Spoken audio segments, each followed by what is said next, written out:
Siempre nuestro diálogo ha sido muy respetuoso entre usted y yo, y por supuesto con todos los señores senadores, señoras senadoras. Siempre en el marco del respeto podemos avanzar y le agradezco mucho su comentario.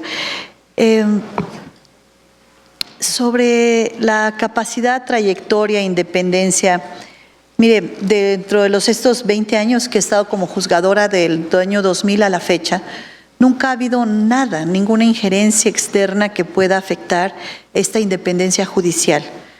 Nunca he tenido la más mínima, inclusive presión externa hacia esto. Probablemente algunos grupos que llegan a tomar el tribunal para poder resolver nosotros en determinado sentido, ni aún así ha sido la presión que puedan ejercer, porque nosotros no podemos, como yo le dije hace un momento, cuando el juez pierde su independencia deja de ser juez, ya no es juez, puede ser cualquier otra cosa, una oficialía de partes o cualquier cosa, pero no puede ser un juez. Entonces, en ese sentido, hay miles de sentencias que lo avalan. Ahora bien, en el Tribunal de Justicia Administrativa es un tribunal donde los asuntos se resuelven colegiadamente. Somos 7 magistrados los que integramos la Sala Superior. Debe haber por lo menos 4 votos en determinado sentido para que la resolución sea aprobada. Es decir, yo no tomo las decisiones, las tomamos todos los que integramos la Sala Superior. Es importante señalarlo porque a veces se quisiera personalizar los temas y decir, usted impidió. No, es un tribunal donde se toman las decisiones colegiadamente, en sala ordinaria 2 de 3 y en sala superior 4 de 7, de 7 votos. Sobre el avance del sistema penal acusatorio y la prisión preventiva oficiosa, debo comentarle que me causa preocupación que hoy los resultados del sistema penal acusatorio no son los que los mexicanos esperamos. Escuchamos los jueces y magistrados de las diferentes en materia penal que se quejan justamente de ello, de que no ha sido lo suficientemente efectivo y que hoy tenemos menos personas en la cárcel porque este sistema penal ha permitido que todos salgan, ya sea porque no hay prisión preventiva oficiosa o bien porque se violó el debido proceso en algún momento de la cadena. Nos parece preocupante, nos parece que es urgente hacer una evaluación, fundamentalmente en los órganos legislativos y en el Poder Judicial, para revisar legisladores y Poder Judicial cuáles son las fallas que ha tenido este sistema. Si no existe esta conferencia entre poderes, yo he dicho independencia sí, indiferencia no, tenemos que haber comunicación. Si los legisladores nos permitieran a los jueces, y en este caso de materia penal, ser escuchados, creo que ustedes podrían tener muchos elementos para poder reformar la ley en beneficio de todos. Entonces me parece que es necesaria esa conferencia que debe haber entre 2 poderes, el ejecutivo y el judicial, en este caso concretamente el sistema penal acusatorio, para que escuchen verdaderamente lo que está sucediendo. Pero no podemos dejar a un lado a las fiscalías. Cuando platica uno con los fiscales, los mismos fiscales se sorprenden de que hacen las cosas perfectas y el juez los deja salir. Escucha uno a los jueces y dicen, me mandaron el expediente imperfecto. Entonces, si no tuviéramos jueces y ministerios públicos, ¿a quién le vamos a echar la culpa? O sea, es un problema donde unos y otros creo que hay que escuchar a los dos para que podamos avanzar en esa reforma preocupante, la evaluación del sistema penal acusatorio. Y creo que se debe hacer cuanto antes. Con relación a la prisión preventiva oficiosa, esta no es automática, porque se le debe acreditar al juez que efectivamente la persona cometió lo que se está señalando por parte del Ministerio Público. Entonces, creo que no va a ser en automático. Me parece que ahí tendremos que entrar otra vez al proceso de la capacitación por parte de los ministerios públicos para que se pudiera dar la prisión preventiva oficiosa. Entonces, creo que no debemos tenerle miedo a la figura. Finalmente, no creo que vaya en contra de la progresividad de los derechos humanos. La progresividad implica este gradual progreso para lograr un pleno cumplimiento en materia de derechos humanos, una evolución en los derechos humanos. Desde mi particular punto de vista, sin adelantar ningún criterio, creo que no genera ninguna involución, tampoco estamos hablando de una evolución, pero no es algo automático. No, el hecho de la prisión preventiva oficiosa me parece que como está, no está generando una involución ni tampoco una violación a los derechos humanos. Se tiene que acreditar por parte del Ministerio Público. Ahora, con relación a a la acción contra la reforma constitucional. Sí, del mismo sexo. La adopción homoparental, efectivamente. Mire, actualmente la adopción se da con una solo de los dos. Entonces, en ocasiones vemos parejas del mismo sexo donde uno de ellos ya traía al hijo, porque es viudo, porque es divorciado, porque decidió adoptarlo de manera solamente uno de los dos. Entonces llega a la pareja y ya trae alguno de los dos, del menor.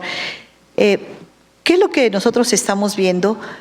Mientras el niño, creo yo, no tenga una afectación psicológica, una afectación en su desarrollo, creo yo que el niño tiene una familia y se siente además identificado con esa familia, con esa mamá. Si la mamá decidió juntarse con otra mujer, pues el niño se siente ya identificado con las dos mamás. Inclusive yo he visto casos donde les dice mi mamá fulana y mi mamá sutana. Los niños mismos ya se están identificando en ese entorno que viven. Creo yo que no es un tema de interpretación judicial, ni tampoco de una cuestión legal, sino hoy lo vemos y se está dando, y se da de una manera frecuente. Ahora bien, cuando las dos personas del mismo sexo no tienen familia y pretenden adoptar, creo que ahí es un tema donde se tendría que analizar y revisar si es conveniente para el niño tener y llegar a una familia donde los dos sean del mismo sexo. En esos nuevos niños que van a ser adoptados, habría que analizarlo y revisarlo con las instancias competentes sobre si es conveniente o no para el menor. Aquí siempre hay que privilegiar el interés superior del menor. Eso me parece que es fundamental en la adopción del mismo sexo. Con relación a las remuneraciones, la facultad constitucional, que nadie puede ganar más que el presidente. Bueno, ahí sí considero que el presidente podrá determinar su salario, pero no tiene necesariamente, en el caso del Poder Judicial, que involucrar al Poder Judicial. Lo comenté hace un momento, el artículo 95 establece lo que deben ganar los ministros, los jueces, no pueden ser reducidos en el periodo de su encargo. Entonces, si ya tenemos un precepto constitucional que protege a los jueces, magistrados, ministros, ¿los protege para qué? Pues para que no haya justamente este sometimiento al que pueda ser sujeto por parte de algún otro poder en donde se le tenga que disminuir al juez en el periodo de su encargo. Me parece que sería violatorio a sus derechos laborales, a su trayectoria, a su especialización. Los jueces nos dedicamos a esto nada más. En el caso de otros servidores públicos, pues están a lo mejor un sexenio en un cargo y el siguiente cargo tienen uno mejor o ya no tienen trabajo. Pero el caso de los jueces y magistrados, normalmente nos dedicamos toda la vida a esto. Entonces creo yo que debe ser un salario digno, un salario correcto, un salario como lo marca ya la Constitución en cuanto a que se proteja durante la vigencia de su encargo. Ahí sí estoy totalmente de acuerdo en esa parte, en la defensa de los salarios de los jueces y magistrados. Sobre todo porque veo como mis compañeros, hay algunos que tienen 35 años, por aquí está el decano del tribunal, ya tiene más de 30 y tantos años en el tribunal y sigue y pues tienen que tener esa seguridad jurídica, ¿no? Bueno, finalmente el tema que se ha comentado sobre el tráfico de influencias y los nombramientos. Mire, en todos y cada uno de los nombramientos que se han mencionado en alguna carta o algún comunicado de prensa, todos ellos son nombramientos que se han hecho por la sala superior, no son hechos por la persona. Yo lo propongo a la sala superior y la sala superior analiza el expediente de la persona, revisa si tiene los conocimientos necesarios y lo aprueba o no lo aprueba. Los magistrados de la sala superior son personas que yo conocí en el año 2009 cuando llegué a trabajar al tribunal. Ellos los nombró, como sabe usted, es un nombramiento concurrente entre el Ejecutivo local, la Asamblea Legislativa. No eran mis amigos, ya lo son ahora, no los conocía yo, ahora los conozco muy bien y demás. Entonces, todos los magistrados de la sala superior que hoy son mis compañeros, yo no los conocía. Ellos tienen su carrera propia. Yo he presentado los nombramientos de la Contralora, de la Secretaría de Defensoría de Oficio, de todas las personas que se han mencionado. Ellos han hecho las evaluaciones y me han dicho en ocasiones que no, y en ocasiones nos han dicho sí cumple y adelante. Todos estrictamente han cumplido y en ningún caso he contratado familiares. No tengo ningún familiar trabajando en el tribunal. Si algún jefe, no, ninguno de mis jefes me ha pedido que contrate a su familia, pero además los magistrados no tenemos jefes, los magistrados somos autónomos. El jefe del Ejecutivo local, si bien es cierto es el jefe de gobierno, es el jefe de la ciudad, pero no es el jefe del tribunal. Entonces ninguno de nuestros jefes nos ha pedido que actuemos.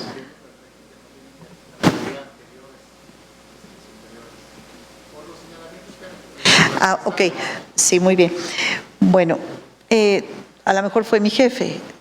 Muy bien. El nombramiento de la esposa del magistrado David Jiménez González que ustedes mencionan, o del licenciado Héctor Serrano, tampoco fue mi jefe, pero efectivamente su hijo de 29 años estuvo 2 años trabajando en el tribunal, un joven impecable que hizo una gran función ahí en el tribunal. Y la esposa del magistrado David Jiménez, que trabajaba ya en tribunales federales, es una mujer intachable que ha tenido una defensoría de oficio que ha merecido los reconocimientos de los magistrados dentro y fuera del tribunal. Son personas impecables con una trayectoria. El hijo del licenciado Héctor Serrano ya no está en el tribunal, estuvo hace muchos años, estuvo durante 2 años, tenía 29 años, y la directora de Defensoría de Oficio, la secretaria de la Defensoría de Oficio, sigue afortunadamente con nosotros y es una mujer que ha hecho un trabajo extraordinario. Sobre el tema de la Supervía Poniente, yo quiero comentarles que el tema de la Supervía Poniente no tardó 22 meses. Desde que ingresó la demanda en el tribunal, hasta que salió de la Suprema Corte de Justicia de la Nación, porque recorrió primera instancia, segunda instancia, colegiados, y la Corte fueron 44 meses. No tardó 22, fueron 44 meses. Yo me permito traerles copia de la sentencia que dejaré a disposición de la Secretaría Técnica de esta comisión, para que si alguno de los senadores desean revisarla, lo puedan hacer con toda libertad. Esta sentencia se aprobó en sala ordinaria, tardó cerca de 1 año, se aprobó efectivamente declarando la nulidad de la autorización para la obra. Después en la sala superior se revisó, tardó otro año más, se revisó esta obra y se determinó que se sobreseía el asunto por 2 razones. Primero, por extemporaneidad en la demanda, en la presentación de la demanda, y segundo, porque Greenpeace no le afectaba en su esfera jurídica de defensa del objeto social de Greenpeace, y los particulares que acudieron a demandar la nulidad de la obra eran 5 particulares que nunca acreditaron vivir en la Ciudad de México con documento idóneo como es la credencial de lector. Esas fueron las 3 razones por las cuales 6 de los 7 magistrados de sala superior determinaron que no procedía la nulidad, que era legal la obra y que la obra debía continuar, y se sobreseyó. Así lo resolvieron 6 de 7 magistrados en sala superior, y posteriormente se fue al amparo, la parte actora se fue al amparo, y los colegiados, después de un análisis de cerca de, también tardó como 8 o 10 meses, después de hacer un análisis, confirmaron la sentencia de la sala superior. Ya los magistrados de los tribunales colegiados de circuito en materia administrativa confirmaron que la sentencia de la sala superior, inconformes con esa sentencia, todavía se fueron al amparo en revisión ante la Corte, amparo directo en revisión ante la Corte, y la Corte determinó que desechaba el recurso por improcedencia, si no mal recuerdo, debió haber sido por falta de importancia y trascendencia en el tema, y la Corte desechó el recurso presentado ante ellos por parte de la Supervía, por lo que quedó firme esta obra que conecta efectivamente la parte sur de la ciudad con la parte poniente de la ciudad, con la parte sur con Santa Fe. Fue esa la historia de la Supervía. El ingeniero Riobó, lo he dicho enfáticamente, no participó en esta Supervía. De haberlo hecho, tenemos nosotros la excusa, que es un elemento que utilizamos los jueces y magistrados cuando existe amistad, enemistad, con cualquiera de las partes, familiaridad, lo hubiera hecho de manera inmediata. Cosa que también si me hubiese excusado tampoco hubiese cambiado la resolución en el fondo, no hubiera modificado, pero no lo hice porque no había elementos en el expediente que advirtieran alguna participación de ese grupo Riobó o del señor José María Riobó en el tema. Con relación a mi relación personal, yo me casé hace 7 años. Conocí al ingeniero, a José María Riobó, hace 7 años. Yo ya tenía una vida consolidada profesionalmente, ya había sido magistrada federal, magistrada en la Ciudad de México, ya había pasado por 2 órganos legislativos, federal, el Senado, por la Asamblea Legislativa local, había sido aprobada por unanimidad, y años después conocí al ingeniero, con quien me casé a los 5 meses de conocerlo, hace 7 años. Entonces, esa es mi historia con él. Nunca ha tenido un asunto en la Suprema Corte, y si lo llegara a tener, yo me excusaría de inmediato del conocimiento de ello. Muchísimas gracias, senador.